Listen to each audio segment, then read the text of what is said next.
I'm just going to take a minute to get started. I know that some of you might be on your lunch hour today, and I thank you for joining me. I want to thank Ocean City Library, as always, for hosting, and especially Julie Howard, who goes through all the hoops that need to be done to have virtual learning happen, and is always such a gracious host. So thank you, Julie, and thank you to the Ocean City Library. My name is Christine Zellers, and I'm with the Family and Community Health Sciences Department of Rutgers Cooperative Extension of Cape May County. And I'm going to be talking to you today about making time for snack time. Just a little bit of background information, again, while you're filling out that poll. Rutgers University is an equal opportunity university, and Rutgers Cooperative Extension, which I'm part of, is part of the New Jersey Agricultural Experiment Station. And Rutgers is a land grant university, which means that it has cooperative extension services throughout New Jersey to support the community with educational information that's scientifically research-based. Rutgers Cooperative Extension is a partnership between the Board of County Commissioners, Rutgers, the State University of New Jersey, and USDA's National Institute of Food and Agriculture. And we currently have faculty or staff in 21 of the 21 New Jersey counties. We're composed of 3 departments. We have Agriculture and Natural Resources, 4-H Youth Development, and then Family and Community Health Services, Sciences, or FCHS, which I'm part of. And FCHS provides outreach in New Jersey and beyond on topics related to nutrition, chronic disease prevention, food safety, and overall wellness. At the end of the presentation, I will be sharing with you our social media handles, as well as our website information, which has a lot of information. Here in Cape May County, we're really fortunate to have someone that keeps that all up to date for us and offers all those interesting things that we serve here, not just for FCHS, but 4-H and A&R as well. And then we'll also share our statewide website. So look out for those at the end. And I'll give you my email address too. Always happy to hear from you. All right, so today's objectives for Make Time for Snack Time. So we're going to discover the benefits of snacking, because sometimes snacking gets a bad name, but we're going to look at it from a benefit standpoint today. And then we're going to talk about healthy snacking that can support a well-balanced diet. And then finally, we're going to make sure that your snack is everything you need so that you're getting the most for your snack, and it is the best option for you to be healthy and have a nutrient dense option when you're doing so. I want to ask you to take out your phone. If you grab, you can't see my phone because I have a background. If you take out your phone and you open your camera and you hold your camera up to the little QR code, the little barcode there, you can save that for later and have it open at the end of the presentation so that you can go into the evaluation at the end and let us know how we're doing. Give me an idea of what you think and maybe what you learned, so that we have feedback for the next time that you might be viewing or for other people to view. And what we're doing now is, if at the very end of the presentation, if you want to enter your email at the end of the semester, we're not going to go completely through the semester, but at part way through the semester, we're going to pull the names and make a little raffle there, so you have the opportunity to win a prize. But even though you're giving me your email address, it's still an anonymous. Thank you, Julie, for putting that in the chat. It's still an anonymous questionnaire evaluation. And Jackie has just put in the chat the link to that as well that's shown there. So thank you. I'm sorry, Julie put it there, not Jackie. All right, so let's talk first about filling the void, the food void, with a snack. So there's a International Food Information Council, and they do a survey every year that studies the shopping and eating habits of Americans around food. And I like to provide this information mainly from this study because it gives an understanding of what we're doing and what habits are. You know, I feel like if we're reinforced with what we're doing, maybe it'll make us feel a little bit better. Or if it's not reinforcing, maybe it'll give us some ideas of what other people are doing to give us the idea to do it. So this survey was done virtually this year because of the pandemic, I'm sure. It was done with 1,014 people were in the survey, and they were between the ages of 18 and 80 years old.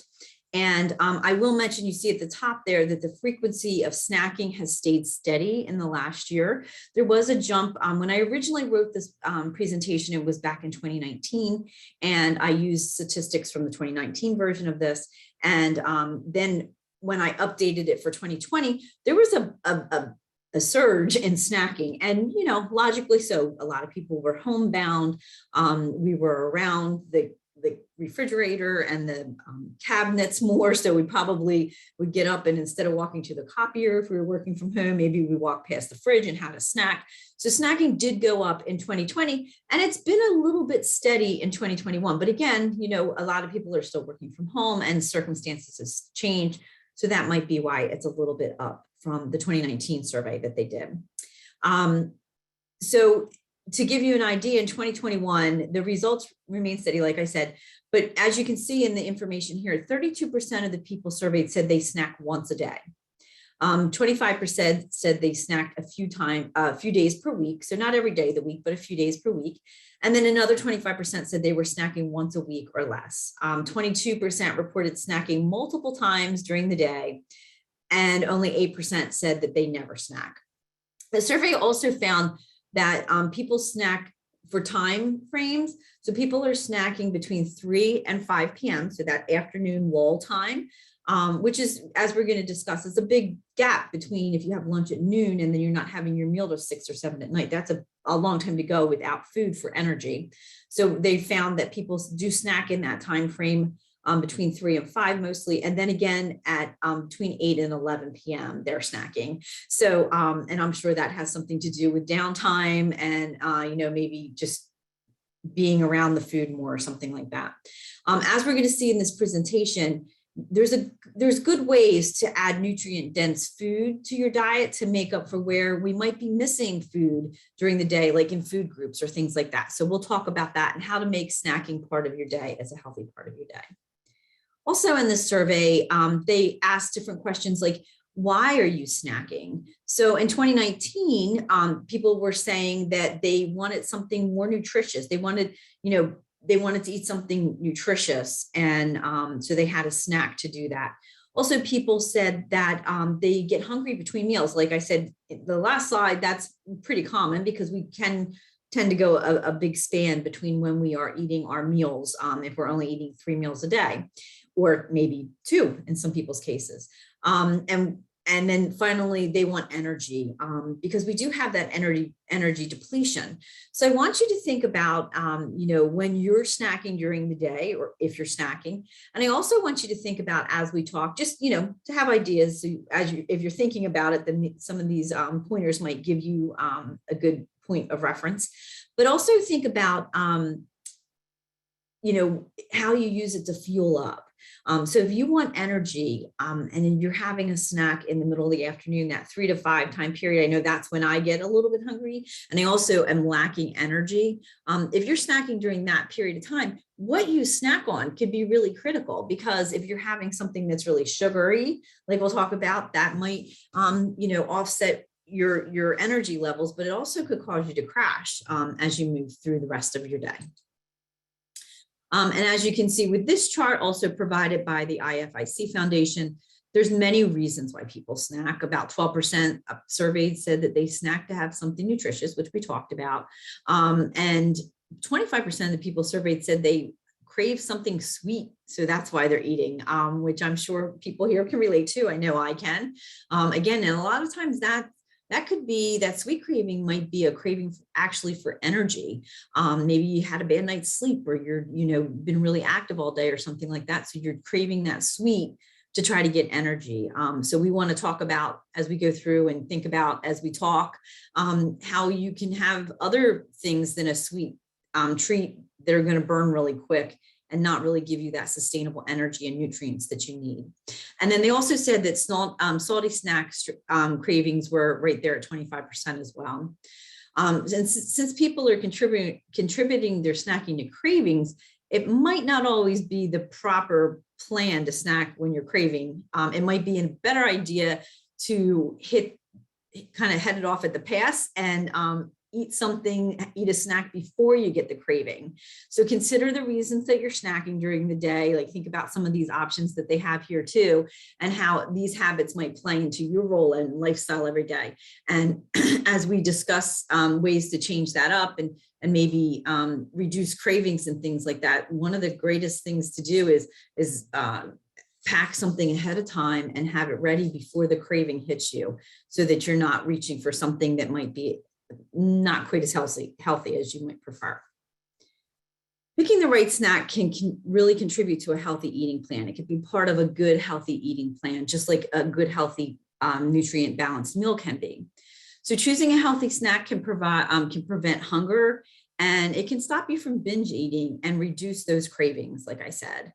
If you plan to snack at a certain time and take a snack along, that's pre-made, that's even better. And that idea would help you to enjoy that healthy option, like I said, and stop you maybe from making that sugary or salty poor choice. Using snacks to fill in between meal times is a really good way to stop from becoming over hungry. So if you're too hungry when it comes time to make a good choice, it's going to be harder for you. And a lot of times our body is driven for those things, like I said, like the sugary things, where we're just popping things carelessly in our mouth and not paying attention to the fact that the snack should be something that is supporting that overall well-balanced lifestyle. And having something ready to go will help that. And finally, you can benefit from healthy snacking by balancing your energy levels. So if our sugars get too low, that's when we're going to start, having those cravings and grabbing a hold of something that we might not normally choose if we weren't in that state of hunger. Snacking can benefit us greatly by reducing those poor food choices too. So just take a minute here and pause and think about when you're hungriest. Like I said, a lot of people report that their snacking time is between 3 and 5 or 8 and 11. What is going on when you're hungry? Are you sitting in front of the TV between 8 and 11 and you're a little bored, so you go grab a salty snack? Maybe a better option for that might be, instead of waiting until later and you're eating something that you normally would not consider to be healthy, maybe you want to try to have like a handful of grapes, like these beautiful grapes shown here in the picture. Have them ahead of time, like maybe at 7:30 or something like that, if you're still feeling really hungry after dinner. And another thing, snacking is great, but it's good to remember too, sometimes, especially in that 8 o'clock to 11 o'clock time range, we might not really be hungry, we might be bored. So try having a glass of water if that won't prevent you from sleeping, or getting up and doing something, or putting it off for like 10 minutes, that sweet or sugary, salty snack.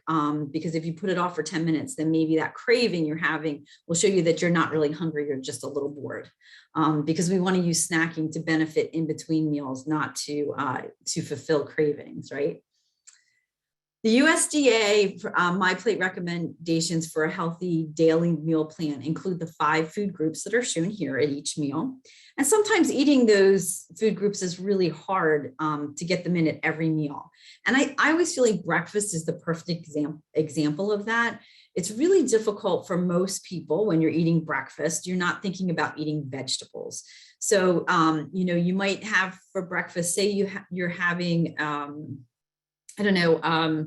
some Greek yogurt for breakfast for your protein, and you put some granola on top and fruit, and you have like a healthy little parfait, and you have a glass of milk with that. Well, you don't have your vegetable then. So a good way to get that vegetable in might be for your morning snack to have some carrots or celery and peanut butter sticks, something like that, because then you're filling in for that void. So just to clarify, what I'm saying here is, if you're not able to get all 5 food groups in during your mealtime, then try to use your snack time as an opportunity to fill that gap, so that you are still getting the 5 food groups in throughout the day, so that you have that nice balance of fruits, whole grains, vegetables, protein, and dairy. Having a snack between meals breaks up the long periods of time between when we eat our meals, and it keeps us full during the day, so that we're not eating those not so good choices. Eating a well-balanced diet that includes all 5 food groups should leave little room for those things that we shouldn't be eating, and it should provide nutrient dense foods for us. So if you're eating a lot of sugary snacks and things like that, then your meals might not be as nutrient dense as you want them to, and your snacks might not be as nutrient dense as you want them to. So what the thought behind cutting back on sugary sweets is that if we're eating a well-balanced meal and well-balanced snacks, then we don't have a lot of room left for the hunger that we might use for those other things that are not so well balanced for us. And that way we really get things that our body needs by eating that well-balanced diet. And it helps us to maintain a healthy weight because we are getting all the nutrients we need every day. Planning is a really important part of snacking. When it comes down to snacking, it's really important to try to plan. And if you make a snack that you can take along for grab and go purposes, you're more likely to make a good choice. If you plan, to stop at a convenience store or a bodega, a corner store, something like that, to grab a snack, stop and think before you go into the store. Plan ahead for that too. Say, okay, I'm going to go I'm pulling up to the convenience store. A lot of them now have areas that are, provide healthy snacks on the go, like prepackaged things. So if you're going to go in there, try to avoid those areas of the store that have the less healthy options, and try to find something, a way to go direct yourself ahead of time on what you're going to buy. I'm going to buy the grapes and cheese, or I'm going to buy the nuts, something that you know before you go into the store, so that you're focused and you head right in, and you're not picking the first yummy snack that you think will hold you over that isn't as good as you want it to be. And then, as I mentioned before in the last slide, snacking is really important to balance energy. So when you're planning a snack, or if you're making snacks to take along during the day, think about that snack and how it'll balance out your energy. So in the afternoon, people are sluggish, like we said, like around 3 o'clock. And that's because you think of a gas tank. If you run your gas tank for so long, it gets empty. The same with our bodies. So if we had lunch, our gas tank by the time we have dinner is getting pretty empty. So in the middle of the day, we might need to refill that tank. And nuts in the afternoon are a really good source of protein, and they'll fill you up pretty quickly to get through the rest of the day into the evening. So think about things like nuts that might get you that little boost of energy. It's a plant protein, and it's going to fill you up and give you energy to go throughout the day. And fruit and cheese or fruit and almond butter are a good choice too, because they're going to give you extra energy, and it's going to give you that lasting fullness to get you through to dinner with good carbohydrates and protein or dairy. And think about your snacks and what you'd like to eat so that you want to eat it. Make sure that it's something that you enjoy, plan ahead, and get everything you need from your snack to cover all 5 of the food groups. Or, like I said early on in this slide, fill in for some of the food groups that you might be missing during your regular meals. Making a healthy snack has several components, and you want to think ahead, just like you plan your meals, and you think about my plate, and there's 5 different food groups in that. Think about that with your snack too. So you want to plan ahead so that it's nutrient dense. And like I said, things like fruits and nuts and vegetables are nutrient dense. And what do I mean by nutrient dense? I keep saying that, but what I mean is that they provide the nutrients our body needs to function properly. And they're not empty calories. And empty calories are calories that don't provide us with good nutrition, and often leave us hungry and searching for something else to eat quickly. A good example of that is a candy bar again. And when I used to teach the kids in school, they'd ask about candy bars I'd ask them for ideas about a good healthy snack. What would be a good healthy snack, or what do you like to eat? And it's fine to have a candy bar once in a while, but if you realize what's happening, you're having the candy bar and our body sees the sugar in there, and you kind of go, whoop, you get a little hyper, you get that little boost. But then what happens afterwards is your body has already burned that very quickly, and it's now, you're hungry for something else, or you feel like you're lacking in energy after that. So the empty calories like candy and chips and sugary drinks too, they're things that you want to maybe eat less of, and they're only going to give you that short-term boost of energy. So things that are healthier, like, whole fruits and nuts and yogurt and vegetables and almond butters or nut butters, things like that. They're things that are going to keep us going for a little bit longer and sustain us better. Make sure that your snack is something you enjoy. My favorite afternoon snack is an apple with peanut butter. I love to, I said this to, I used to work with some of the schools to help them create like healthy situations in the cafeteria. And they said, so I had somebody say to me one time, well, we have all second graders, and second graders don't have any front teeth, so they can't eat the apples. So if you've never seen one, they have the little slicer. So you put it around the apple and it gives you the little slices of apples in there. And then you can dip them really easily in your peanut butter. So it's a good thing for the kiddos, but it's also good for us grown-ups. It gives you a little crispiness, so a crunch when you're eating your apple. And then it also gives you that little boost because there's the natural sugars that occur in the apple. And then if you have it with peanut butter, it gives you protein and it keeps you full, and it has good dietary fiber in it. So it's really hitting that mark for that nutrient dense snack during the day. And it helps to stop me from munching until I'm ready for dinner. So, I know when I get home sometimes in the evening, if I haven't had a good snack in the afternoon, then I get home and as I'm cooking, I'm eating. So our bodies really do crave that energy, and it does help us to, not munch on things the whole afternoon long. Snacks really shouldn't be large. They're supposed to be something that energizes you and keeps you fulfilled throughout the day until the next meal. So that's the differentiate. There are people that snack like throughout the day. They have they just eat a bunch of little meals, which is fine too, if that's what gets you through to be healthy. But if you're using a snack to hold you over or keep your energy levels up in between meals, then remember that it should not be huge. It should be enough to fill you up and sustain you for a little while. But you want to make sure that it's not a lot. And as I mentioned with the apples and peanut butter or the cheese and nuts or things like that, eating a combination of two food groups is really going to help too, to not make you overeat, because it's going to give you that sense of fullness. So having the fruit and the protein or the dairy and, the fruit that could really help you to feel full during the day. You also really want to make sure that you're aware of the amount that you're eating. Portion of what you're eating is not a whole lot. So I'll use nuts again. Nuts is a very healthy option, but you don't want to eat the entire can of nuts.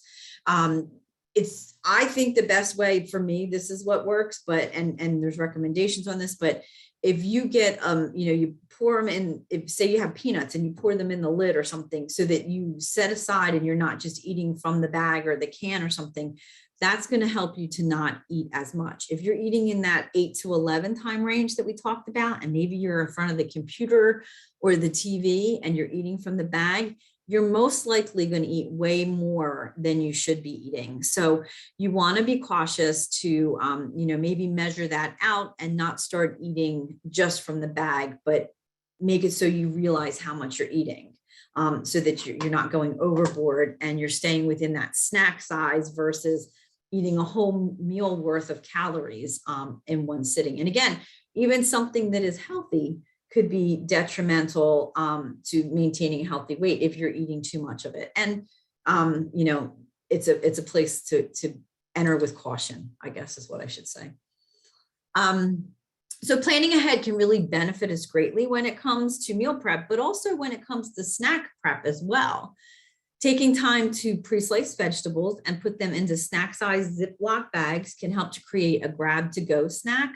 And having it prepared already is going to make you more likely to use it. I will give you a little pointer that I learned. I know they have the pre-sliced apples in a bag at the store sometimes. If you want to do it yourself and pre-slice them so they're easier when you're on the go and you're not having to carry a cutter to work or school or whatever, if you take a little lemon juice and spray it on top of them, like just sprinkle it on there, it stops them from turning colors, the apples and pears. So if you're interested in trying that, and the kids are complaining because the apples are turning colors or something like that, that's a little way to stop that problem from happening. You can also take the prepackaged ideas that are already there in the store and build off of them and make them less expensive yourself. So take the nuts and prepackage them in a container or a Ziploc bag. And the same thing, like I mentioned, with the apples or any other cheese. If you don't want to buy cheese sticks, you can buy a block of cheese and slice it down and put them in the bag to take along with you, because you're going to be much more likely to eat them. And the other thing that I do sometimes is on Sunday night, as I'm meal prepping for the week, I also snack prep for the week so that those things are in the refrigerator. The fruit's already washed with the exception of berries, because you don't want to wash berries ahead or they get mushy. But the apples are pre-washed in a bowl, so they're easy to grab and go. And we're ready to have them to take along with us to work or school, wherever we're going. Try to incorporate whole grains in your snacks as well. That's something I haven't mentioned a lot. In my plate, they want us to eat a food group of grains, but making whole grains part of your snacking ritual can really help you to fit in whole grains. And the recommendation for whole grains is that half of our grains during the day should be whole grains. So whole grains would include things like quinoa or rice, which might be hard to fit into a snack, but things like you can see here, there's granola in this parfait, it looks like in the picture, and it has some nuts on there and some fruit, and it looks like it has a base of some type of yogurt. So, adding that whole grain in that way, or maybe a whole grain cracker with peanut butter, or a whole grain cracker with cheese and fruit, that type of thing. So adding the whole grain in during your snack time, again, is another way to put that extra, what we might be missing from our meal, into our snack time and make it a healthy option. I've mentioned protein snacks a couple of times, and that's because protein fills us up and makes us feel full for longer. And hard-boiled eggs, make a dozen hard-boiled eggs on Sunday night, put them in the fridge in a bowl, and they have their very own packaging. And then you can take them as a grab and go thing to take with you. Another protein item that I would suggest that's really fun and good, and comes in a lot of different flavors now, is hummus, which is made a plant-based protein made from chickpeas usually. Sometimes they're made from edamame, but and other things. But making your own hummus, or taking hummus along in a container with vegetables or fruit with you, or those whole grain crackers, is a great snack too, and way to add protein to your day. Make sure that you're only eating a serving size. Like I said before, we're going to talk about the serving sizes in a second. Don't overeat from that package, because that can really ruin your good intentions of trying to eat a good, healthy, well-balanced snack. When I used to teach the children, I surveyed them about their eating habits. And most of the children we surveyed said that if they had pre-washed apples or other fruits or vegetables in a bowl that were in the refrigerator or the counter, they'd be more likely to eat them. And so the children told us that. So that's something to have in mind too. Put a bowl of fruit either in the refrigerator or on the counter where it's accessible to everybody in the family, so that you're able to go ahead and grab and eat that when you walk in the door. And power suggestion, if that's what's out in front, maybe you're more likely to grab that than root through for something that is a less healthy option. You always want to try to plan ahead when you're going into that convenience store too, because that could be a real, just like with anything else we do, if we're not thinking it through, we're not being mindful of what we're going to eat, or having a good intention might get washed away by just running in and being quick about things and not taking a minute to think about, hey, I'm going in the store now. I think I'll grab something healthy, like a bag of nuts or some fresh fruit. We're going to talk about in a minute looking at the sugar, fat, and sodium content on labels. And I really can't reinforce this enough. If you're not eating a whole food, then try to pick something that has that better option on the food label. And we're going to talk about that right now, and how to keep that good intention going, even with a packaged food. So I put this side by side comparison up. I'm sure most of you know by now, it's been around for, I think it came out in 2020. I have the original food label, which was not the original, but it was the one that was being used until 2020. And then we have the new food label on the right there. And there's been some changes to those food labels. And since it's so important with snacking to look at our food label, if we're going to eat a packaged good, then we'll review this, and I'll have some more information in the next slide as well. But when I used to teach children in the schools, I would say to them, you know, what's the nutrition facts label say on the apple? And they would hear label, and they'd say, well, there's this little sticker on there. And it usually, you know, I see the sticker on there, but I don't know what that means. And usually the sticker that the kids were referring to is telling us the type of apple it is. So it's a Red Delicious, or, you know, whatever type it is. And the reason there's no nutrition facts label on an apple is because it's just an apple. So an apple is considered a whole food. And one of the recommendations I would highly give you when you're eating a snack is try to eat a whole food. Whole foods, we know, don't have additives. They're more nutrient dense for us usually, and they're a good option. So when you can, if you're, you know, able to try that whole food, then that's a good option for a snack. But when you're not, and you're looking at a packaged good, then try reading the nutrition facts label to see exactly what's in there. And what you want to do is you want to look for snacks that are nutrient dense. You can do this by avoiding saturated and trans fats and making sure that they're very low, if not at all, in the package. Unsaturated fats are the healthy ones, instead of those trans fats or saturated fats. You want to stay away from high sugar or sugary snacks, which is portrayed in the new flax label even clearer because they have added sugar on there. So that added sugar is saying, okay, here's an apple. This is an apple product, and we put an apple in here. And then we also added this much sugar in addition to the natural sugar occurring in the apple. So that's what the added sugar is. It's what the product has added to it. You want to avoid high sodium, and be sure to check out calories, because that's something that, you know, we tend to miss and look at it. Now you can see from the one comparison to the other, calories is really bolded there. And there, I mentioned nuts a few times. Nuts can sometimes be higher in calories. So that's why you want to make sure that you're looking at the serving amount that you're using. They're a good nutrient dense form of calories, but you always want to make sure that you're not using all your calories on your snacks, because we want to keep track. You know, you don't have to count everything, but you don't want to be eating too many calories during the day, because then it makes it harder for us to maintain a healthy weight. You also want to look for fiber and protein that's higher, so that you're adding nutrients to your body to stay full and give you energy throughout the day. And it's important to look at the fat content, like I said, sugar, sodium, and think about what you're looking for in your snack, so that you're not sabotaging yourself by eating these things that might have higher sugar, higher fat, higher calories. So these are the notable changes on the nutrition facts label. They're labeled there on the side. And I want to point it out, because the reason that they changed the label is a lot of times they're trying to give us hints as to what we're not getting enough of, or what we're getting too much of. So when there was too much fat in our diet, they started labeling, you know, breaking down the trans fats and the saturated fats and things like that. So this information is following the updates of where Americans are going and what we're needing and not needing in our diet. This new change to the food labels, it's showing the updated nutrients that we need. So it's things that are missing from our diet. So they've updated that to give us more of the things we do need.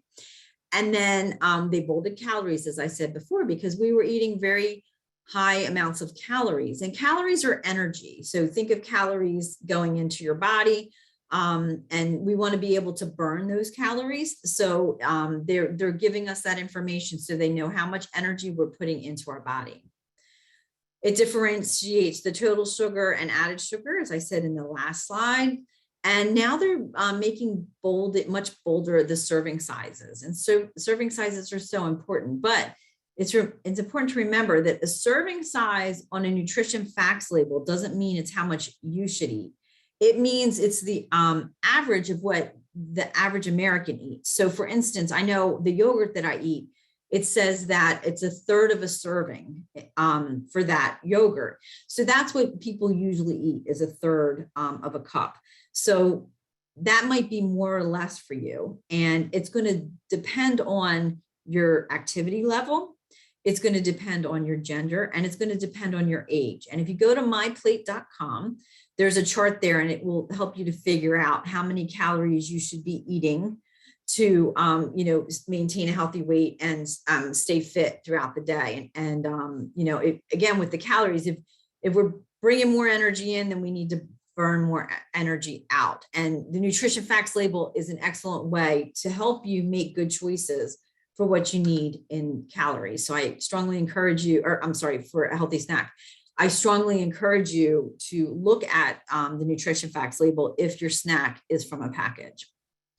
Again, if it's from a package, you need to remember that the nutrition facts label are based on a 2,000 calorie diet, and not everyone needs 2,000 calories a day. Some people are going to need more because they're really active and they're moving a lot and their body burns more calories. And some people are going to need less than 2,000 calories. So just as the serving size was an average, so is the actual label for the percentages is based on a 2,000 calorie diet. So it's always important to keep that in mind when you're looking at those labels.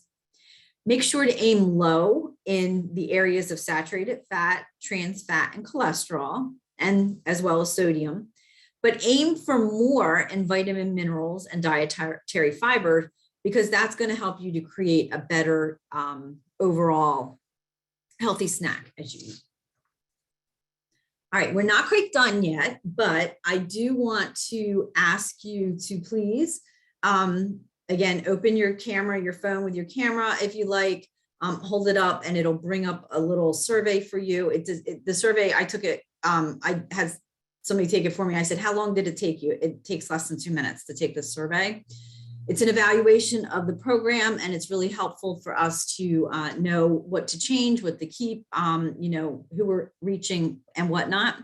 And at the end of the evaluation, if you are interested in entering your email address, you're welcome to do that, and you'll be entered to win a prize as we get these results back from the university, and we can enter you for that prize. So it won't be right away for the prize, so stay tuned, but we're going to collect them all and enter a prize. So if you're interested in doing that, and it's ever so helpful of you to fill this out for me, I really appreciate it. And Julie also has put that in the chat, so it's there. All right, so before I finish the presentation, I'm going to tell you that we can have question and answers at the end here, obviously, always love them. But somebody asked during the presentation, what would the proper size of snack of nut size be? And again, I know this, it sounds, I feel like when I answer this question, it's the answer as nutrition educators. I mean, it is the answer, but it's going to depend on your needs for calories. So you're going to want to go to myplate.com, look at the calculator that they have in there, and they'll give you, for instance, how many calories you need based on your age, your activity level, and your gender. So, whatever, say if they're giving it is, say you're 1,500 calories per day, you're going to want to figure out, how many calories you're eating in a day so that you can figure out how many nuts you should be eating in a serving. And I know that that's a long, antiquated solution to it, but overall, easy way to do it is I usually take a little serving dish so that I can go back. I have these little tiny glass dishes at home. So I just pour them in there after I figured out the amount I should have. I am doing, I do a presentation on portion sizes, and it does vary. If you're eating a size of meat, it's usually the size of the palm of your hand if you're looking for something quick to relate it to and not go through all the labors of figuring that all out. But that is That is the actual answer. The long answer is to go in and figure out how many calories you need, and base it on that, so that you get the best estimation. Usually it's not very many. We don't need that much nuts, and it's going to depend on the different kind of nuts. But usually it's probably about a tablespoon or a little bit more, maybe 2 tablespoons with that. I know peanut butter usually runs about a tablespoon. So to finish up with all the snacks out there, what's a snacker to do? As I said, if you have to eat from a packaged good, then please make sure to read the food label and know what you are eating. And I think that it's important to mention too, trans fats have been basically taken out of packaged foods, but there could be a trace amount of them in there that is not shown on the food label because it's so low. So it'll say 0 trans fats on the food label. But then if you look in the actual ingredients label, it could be listed in there. So you want to check the ingredients label in addition to the nutrition food label. So that's why I put read food labels, because it should be everything. Also be a little cautious about products that say they're all natural. There's no qualification for all natural, and poison ivy is all natural. So be careful and know what you're eating when you're eating a packaged food, so that you're really getting what you want. Look at the nutrition facts label, look at the outside of the label, and also look at the ingredients label, so you are sure to know what you're eating. Also, you want to choose whole foods. So whenever you can, try to choose foods that have the least amount of ingredients or are a whole food. So an apple is a whole food, a banana is a whole food, a nut's a whole food, unless they added salt or other toppings. So choose those whole foods, because those are really the things that our body is going to receive as most nutrient dense and are going to benefit us the most. You want to choose foods that complete your dietary needs for the day. So again, go back to that my plate scenario and say to yourself, I haven't had a lot of protein today, so maybe I will have some hummus, and I haven't had a lot of whole grains today. I'll have my hummus and whole grain crackers. So think about what you might be missing from your meals, so you can use the snack to satisfy yourself in between and fill those gaps that the food groups that you might have been missing. Try to snack for energy. So remember that we want to have energy that's sustainable and doesn't burn quickly. Coupling up that protein with a whole grain, or protein with a fruit is going to, or a vegetable is going to really give us that long-term fullness and make us feel fulfilled and satisfied. And choose things for that energy that make you feel good. They're not weighing you down. They're not too heavy during the day. If you're eating a snack for energy at 3 o'clock in the afternoon, you don't want to eat something that is going to make you sleepier, or make you want to lay your head down on your desk. You're going to want to make it something like an orange that's going to give you some vitamin C and make you feel energized and revitalized. And then also, like we talked about, you want to make sure that you plan ahead. Planning ahead is a good idea in all parts of our living. Obviously, it's really hard to do. I get that better than anybody does. But you want to try to plan ahead, pre-package, wash fruits and vegetables that need to be washed. Think about bananas as a grab and go, right? They have their own casing, hard-boiled eggs, own casing. They have their own package, and they're a whole food. So think about those foods that you enjoy and that you'll have at your access, so they're ready to go and don't require a lot of effort for you to use them. And I have pictured here, this is a nice fresh bowl of guacamole that I made. And I, after the presentation, I have ready to go out to all of you information about some recipes that are good, healthy snack options for you if you want to try them out. And then the guacamole video. So that's just like a really quick minute or so of how to quickly make guacamole from scratch. And it's a nice, I love it in the summertime, but it's a great addition, to have a snack with some maybe pita chips or something that are low sodium, or fresh vegetables. Like it's really good on sliced green or red peppers, carrot sticks, celery sticks, stuff like that. So it's a good option. And Avocados sometimes get a bad name because they have fat in them, but it's the good fat. It's the good kind of fat that you want to eat in the avocado. So that's a good option for you. Oh, sorry. Oops, going too faster. These are the references that I use for the presentation. Again, I use that International Food Information Council. It's a long document, but it's a very interesting document. It has a lot about our food habits as Americans. So it's pretty interesting. And then finally, here is my information about where to find us. That has the Cape May County website for Rutgers Cooperative Extension. My email is there at the top. It has the FCHS website and the Rutgers Cooperative Extension website, as well as our Facebook handles. Julie, if you want to release